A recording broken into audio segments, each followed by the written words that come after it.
Ya, kwala kuny maling yen dawla.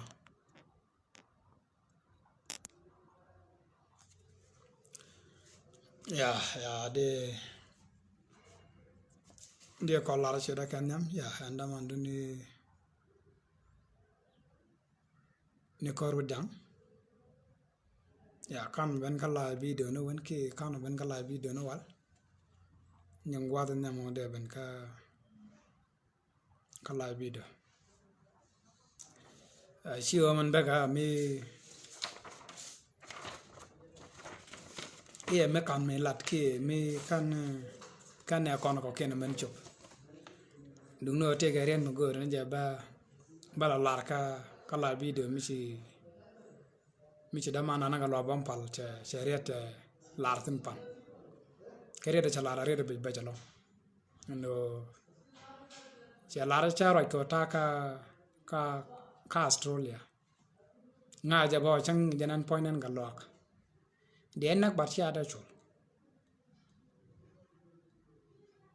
Na me le la ja chop lo da long no ne ci kon ne ti jaje gui kon lok mo ban gol ka mi ci won ne bo kon do long ka gang la kon karo kon man go la datin kan nam ba kon nong chat ke kwi wut ke kwi ram mi ci ko ri ka amerika wuda me sho la Abraham Lincoln ala ta me da ne te ka amerika de jode ji amerika wai ken karo ken wai kwijen la choi ken kwijen la cham de kono chalo north kana tos wai ken la de kere gak nuwen an gaga mo ta jere chot ke kwigo te ga ne de gwege chi ga ji dawach ne la kon ga chalo north ne la kon ga chalo ji swat gwi ken la chi ga ne la ji dawach ade ga tel chuang ba ko de ka changor no di wo de ka tela ji long ko di wo de ka ta am no ko de yin de me de ramat ka de la de amerika ka ken chi ga tin ka gwa me jo de ne chi ga to kor ka gwat cho kwa diok me chi ga to kor ka gwat cho kwa diok me tar ga jen won ne chi ga yen ne la ji dawach ka yen ne ko ken dung no me jo de no kan no kan ji so no iswala ke ne ko ken chi ga dia ji amerika kan kore ter kan palbo la nyinken me chi ga Abraham yu kon me saban ke gu ju ne gula tel lot bono no lar je nga ko me ja dia gula randa weja gula le me gul te gaje so mara kona chole emancipation for reclamation chwe kula gore na bella na me loro no ne gere no kore terke ke wona ne wala gwar la gwal ga mala kona chole freedom ne mala lor kan ne kon la islam ne chwe ko ju ja ko wona ne biga lor kala den kon de chapin te chapin ge de kan kalat man nyam chwe ko ja ko ande je pin go de go tan chwe ko chu tan ba chwe ko chu ja ko wona ne kala ko ken la ra di american chwe ko chu par ba ka ga te la ga te gwe ro ne kala ga da we to na me ler kan ko go chi ka chuong kel kan ne la ji tot ku kon ti la kan ta de kon je ka sa america jen ku jala wi ga long ta mara kon man ta now chang me ja chi ga lor bo ite kan jak kan ga lor je ka ta re chara ken chi lor kan pain ken ko chang ni ko ra america roi kara koro ti kan ka ta la ka long ko de kan ro ta man ko la goro wa de ga lwa ga mela o par ke re de me ra me na ka param li kon chi ram do dien aram bar aram toa mi chene ke jabo nyire no ngula da bramo de ne de kon ta la jangati te la pejati ngu lar jamo de ka pare ko kon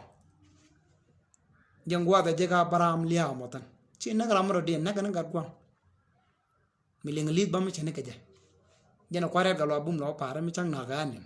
na je chi ada chul na me beje mi to kon ro gui kon alo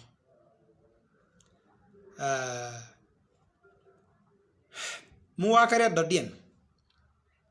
te ga la chwal ga natural law ti ko ka kam na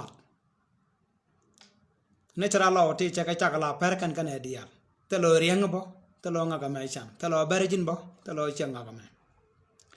ti te ne che ga ngun la per kan e dia mu kwa na diokten ti te ga la te du ba man te gran kharwade te ten ti lo aro te ten ti kwak te la kwaku and then ti kan ten ti che ko ga chak la che ka chak re ram ana ran ke liu ti ga ja na mo la ka ti te re mi man kam jina mega man kwara ma la lat ke je mula ra no chi de te ging ga de ting niang la jo ga ma do die ni ne nga ga chi de tik and then de ting nian ki tik du mo cha no go gwa na tik da man nyam mu dwal jin ge je o bro woch ko bi nga ja ba jo moy ke rek ko no ko tik du la jin kam nga ni gu je te ko long mu di ta ga no mo wo bi go re bi yor gan nyam ko ja tik du man gwa te ji cha bo woch ke o te ke jen kula te wi ka ngwana to ngwan a jen kula jen o ne kwa la ke mo nga ka goide kana je de e mu o te ka te kel kana mi ti te ka la je de me de ngach ka ta la goide ba me de ngai gol ka ka mi shen ni la chlo mi non kon chat ke ka kwi lor ka ngai kon gan mana kon chu ka mer ka mi chiran dien la benda we dien ta da ten la ja kwang ka ba je ka man ka te kon te chi ka ko ra kel ba je ka man ka te kon te chi kon gar kel ba je ka man ka ba te kon te pit kan kel gar ka di la loy da te da lo la ro je ka pain te chop chang ke jen chien dien na to bo na mo a jang gwa bang gwan dien na tin ni la loy da te da lo la ro je ka la che ben chang pan na me je ka ko ti lo ra te ten mi te la lo ra che ro ba je ka la te loy du ke che ro ba je ka la pol point bo bu ji ra ma le la dwal ka ti ngwan che mi jelle ka ro du ka war chang te li biam ko le ko ken de ka la point la dwal no ala me te le de wo lo ri me chang la ka ma den che de la a mu wa ka de den kwak la kwako ma lar ga je chi na me che da dundu na me che ron ko di kan dar ko lo gwade ci ko ron ko de kono di ni ka we la kono cha la gambel ci ko ron ko de kon lar ku mbo kon ga je ci ko ron mo gambel ko de kon jal lora na mo ko ki go chang jin wi kam no yora ka ben na gitan a jin ku dun wi amat ko piu bo le lo kon go to na gibo ku dun wi apwa ka jab na ga jibo le lu na jien le lo guli ci mo ro gwa mo dien na ga jibo ci dun le la jien le ben jin chona ra duel la ci duel ku lo bara le lo chona na jibo na menda la insecurity me cha lo chum na ka mala kona cha le a poanyam no return te ge ren mala cha la ka bible le poanyam no return la mu chup ka pagan gwe ke chira bala ri dweru kutin la bible la cha la point of no return ala point ni chi chup tin na point chi ko bolon kariet an lat chi kona nga gul tek dan kana wo lor kon kana de kon chon go de kon ko kon de kon go bolon ka me de kon ka kan ki de kon ga claim ajen go bon ko lor de tin mala je ga loy da kel karada gambel ngi kon ne de lat tin long ka gar la gan wara ne de na ga ka bok ka ne de lat karaoke ko ejin dunu jien dira me tot mi yang di dong lok ang gin dunu jien le ga re ya le lo ka kala rek na ma da kono ko lo da ko lo wade ne de jo ci ko kon kan ci kala ruito akan jo ka kala ko ken ka gambel ku ko lo no chuti kala ta gorje ti ka rawade na ma ko kono ba ko lo mane ma ba ka pon no de no ngi kono gar ji kan kan nak yang chol kon go ba ci kan par ka ba lion je man ti ka tang bo kon go chol ba ci kan dem par ka ba lion dan te ka kan lo ran o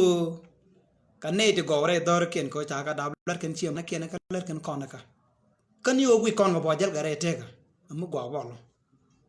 na mo jan chol ga me do ko man ne me du te ka jel ga ji kel na mo point na ro ngalo mo na mo mu ko ben go me ka point ne man dio dien te ga mala chol ga leadership style me te ga srut one te ga sier mo rajana na I kuara da bwana jikaje la jana mala pitre du ni ka gwadan ko yemen die jro du la wi ka ronan dio dien kurai la ngach wa ka ngwam die ba gujo gadame tere de te ka mal ki te ka ro ko ra mala la che bite ka ro la te pal pingar ka da ka ro la te pal pin bo ka te ko kin na me ta chol la ram kel na e mi chol grit man sure ka leadership style ano matere mi mala da pan ran ge jen tab ne je ne jarar no chune dum wana kapye da rapok leadership style me na ba na man chol ke truet theory ke truet theory leadership style che ben ga che lar jan chi ma da pan ji ge jen mala bana je ka ta ndan ne man chi beta kel kana bitan dana da mandi kulo roina bi kulo je kala jan ta dam ji ge jen malar kan je mugoro di ru je bu kun ga bong tong wan bi jina ram gwa kan e ko ken ba ka bra pal pe nyalong ko be dina lengdu kan e ko ken ko be leng ni telat ke man kwala goro e tin mi chal ka situational leadership style situational leadership style me si alara tala duop kel mada kuar madara megan o ijana buru ke jam jana roy dana mo baro da wajek kata andana roy dana kaje duop guje gwa kanay roje ejen duop buru jamo baro da wajek kaje so chwaja leadership style to guje long ne dum wanok de ngona jan ke de gwa na jan ka chwa guj ne to ni la scholar bo de ngona jan kwana mala kam nel ko wona te ganera la galon ai nga ka me loro ka poti china me nga ka me loro kana me nga ka me gwa long mi chirwe jada na me da la ti jana mala metara ta ndana ni man ci wujek ta ne ko te rowaji ka kaje mun on ko nak dam pol chalo no wona ne raman chan nguni jara man lenke kan dial ko goy ci gwandan ki dama na ga lo tu to korwet so chamu ni no long so use ni o loro no bana ro den chol me so use so ja so mal so ja ko so de san ko pe ga ne ko ma changa ji ga ba na gra no so pe go ba ba kana so chol me kan no ba ba kana so chol na me so kana bu jala o so ba ja long ka ta da ne te ka ke ko cha ka kep ko gwam mi me le la o be ja long ko tan nen kwik ne jamara man nakran ka ba yu ko ba kep ko ba chol ne tieng wa mo ko chere rem ki chere en cycle chu ngwana long ne ka chu kon gwa chu le kon tu ko te gwi kon ba ka kurun ka war ne kan tam a me ja jana ne ci ga tu te la pin itan ko chu la ben chu ben yu no dong lo no ne o lar ja chana ne ka dong yu ne gor no ba jen wi kwam kana mal nga long lar no ne mi ta je kam dor wi na o ba je bel o ba je kwet o ba je la ma talo da ya mat ko chi ma ko bo wi na gwam chu ja chu bar chu la ti chi ka mala ko na cho le chi ga gen ju kana je ka long kan tam ko ya da mi je ko lo ban ka tam gwandan ki da manan ne ga lo ron te ga re chi ga lo ga lat pan ga lo ga bompal te lara de bel ko cha gwar de bel ka didie de bel ko nga to de bel ko nga to kan ko la to ko ra kana ro lo ngwame man kwal goro de chob ler san bo no ne kel ko ra de bel ko che dit ka didie jem goro de re tin ngwa pon ma me dan dien la kana lar ne mi chi gadu man ton mi chu liu ne lam ba ko no de liu ne je ala garan tot mi jan chan ne ko ngi je re de te ko mal re de ko ngwa tu wan de chan nak ji de te da la lat jin ko re du che barar chan nen ko te gar si dap si ko kuen si ko te gar ko ke nam ba ko no de liu ni jin gen nam ko si go en le de kaji te la ngore du che barar la cho ma ko di tu long ka je ke na menda gweje kaji re de me cultural ko chiraw ta de gar ti ye bo kana gweje la di char bo re de me normal la di char di ngajin kan gar tianda na kana ka akala mal gambelo akan dem ro dien mi chiga mara benanta changang kon kane la ji sia ka dan tela ji wuro mi ara kon akan da ta ko ka kala ka du mo gwa ro dien ka kane ro kon bi ngaj ba gwa o goidu imu gweje deri charan man ro dien tala do mo ro dien mi de shek mi jot sia kal charal normal ba ngade ji lange je chang la ko ara di tele star ji menda je lenke ko do gorka ku e ji ke udbo ku e ji duno ko ta kwarta ler no la de ko mut tala manda melenji ko mi ko mun ngi ka long mo den den ko je gorka pedi ku nga bong tuwan ti ga so no tuwan long tik information tuwan mo den den di takal ka do ma takalong mi je ko takal ata hun kula jaw talla mala kona chole strategy planning madila use madila tackle gaje medan lu strategy galo tu de meta tak bana chole rodin gweje che dile te kamala kona chole strategy planning mala tackle medina me dile lel gaje kine la no la re ne ko ko no kine la no ne ko no majib ne wi ta ka kine la no bane na nabo ballo ne no ko jin leadership jin leader kan en tamma merwej mako faradana ne mun rodo moj kamala kona chole strategies planning kel mala tackle madi lo on mrega me ala jin korod ajana go rate go na de ratin kan ben kala ina won ki tele mesha mila nyodo no kono ere de be beche menji galo kala pan wal char ke rede cha la abram li kon ta na geni ko na karama daman na karami wade na karama wai men mi chene kaje ko jani ngula de mo par ka ne de kon de talora te ka ne chwelu lo gene je ne ka biro de me chawo char ka ta da ne jo ga lo ga ga de ne ka gambenda changa bo ne da guna kanwara du mugul da wach de kor ko lo bela ta mi chelu ko de ko re de kon ko la tim e changa bia ko ni re de la te karo ken la point re de la te karo ken moy ken kon ga direction ko la kon anga je no gul kon te ka karong decision ke karong sai lo ke jibbo ka ta di ru ke je gwam ro dim na me benefit mi te kon de mal ja karam ro dim la ne dum wan wa gu de long na ne re lo ko a changa ne kan ga di ruel changa bela ka ga di ruel lo changa ne kan gondo no kon de kon ti kan ga ko me dam ne la yet kan kana ti tan den ba ka pastor la ko chana ku chi lo ko dan men jang wana ko bika dual ko wada ga ye kana ala na me wa ben kamala kona sholi mala shol ke a consequence ka bieren tilat rana wi char ko bi go wara na ba yen yo ba lela won pani ba ka me dunda talo me chi mana ja kam ba ru ko cha ga den chol na me jala na wi char chana bala re dung lo ko chi lo ko ku la ji lo ko dang di cha na an nga de ne account ku an obsin mi ci ran mi ci duer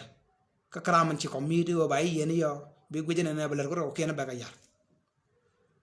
bro je gala wona ne ci medo dien